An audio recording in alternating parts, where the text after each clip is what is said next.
বেশিরভাগ মোবাইল আমাদের কাছে আছে আছাড় মেরে বাড়ি দিয়ে ভেঙে ফেলা মোবাইল।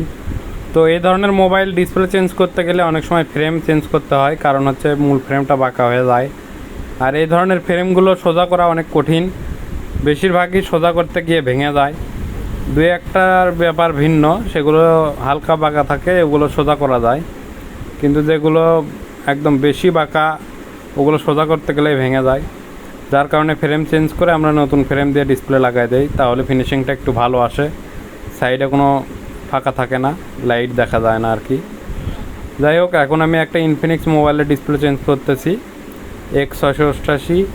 তো মোবাইলটার ডিসপ্লে চেঞ্জ করার পর এখন দেখতেছি ক্যামেরা একটু অপরিষ্কার। তো ক্যামেরা পরিষ্কার করার জন্য কে কী ব্যবহার করেন অবশ্যই কমেন্টে জানাবেন।